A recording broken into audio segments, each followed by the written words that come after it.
Hi, I'm Andrea, and after having spent some time in radio, I've emerged from behind the mic to share with you guys a little bit about myself.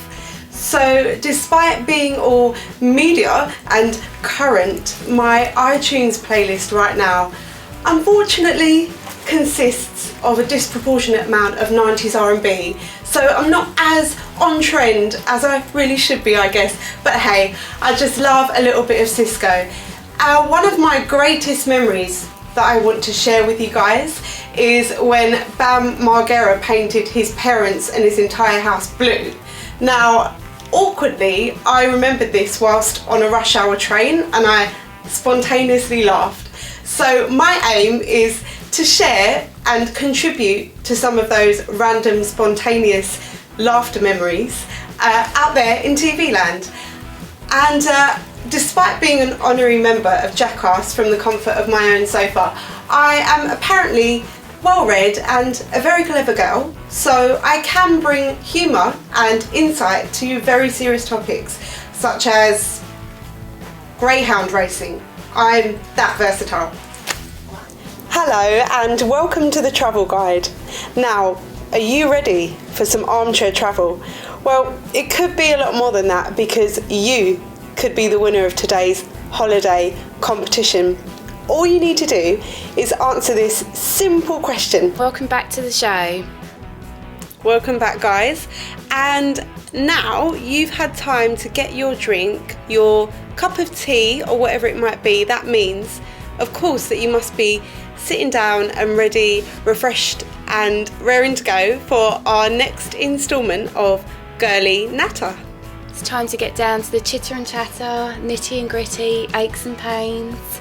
Yep, and aches and pains is quite pertinent actually, because today me and Tella are going to be speaking about all of the ways that you can tell when you've hit 30. I don't know about you, but recently I've been taking bigger bags. I've had my flip-flops, I've had cotton wool, I've had gel, everything that may help the evening for me. Yeah, definitely. And guys, listen, I can totally relate to that. When you speak about flip-flops, I went to a club the other week. Gosh, I'm getting that old that time's like slipping away from me as well. And I had this massive granny bag and I hadn't been out for a long time clubbing. So I was like, bit of a fish out of water now, don't really know what's going on, but I'm there with this massive sort of granny bag, and as you say, I've got my flats in there, I've got my earplugs, I've got all of the survival kit that I need to withstand all of the like young people and their music.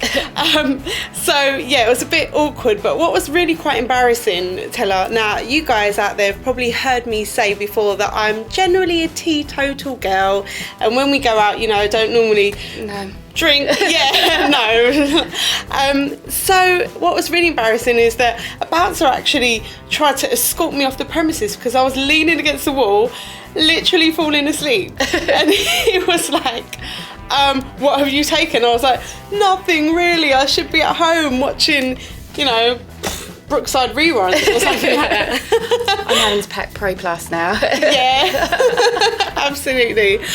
Guys, if any of you lot have got some cringeworthy stories about turning 30 or approaching 30 to share with us, then do tweet us at Girly Natter. That's girly with an IE at the end. So tweet us at Girly Natter, and then Tella and I will share what you guys have shared with us. And after the break, we'll be joined by Dr. Jane Rochford, who hopefully will shed some light on why we feel tired more these days, while we feel under pressure to get married, have children, dreaded 30. Yes, indeed. Now, that is, again, something that's quite pertinent for me this week.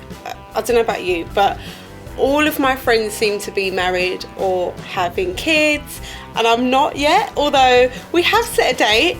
But it's like, but you haven't got a ring. But it's all, you know, being carefully planned out. But I do feel, honestly, like I'm a bit of a late bloomer in that area, because it's like, you know, you do your career bit and then you want to go out and have fun and you do want a relationship, but then it just doesn't happen, and then you realise that hold on, like I need to have kids soon. Well, hopefully Dr. Joan will be able to shed some light on that for us when we return.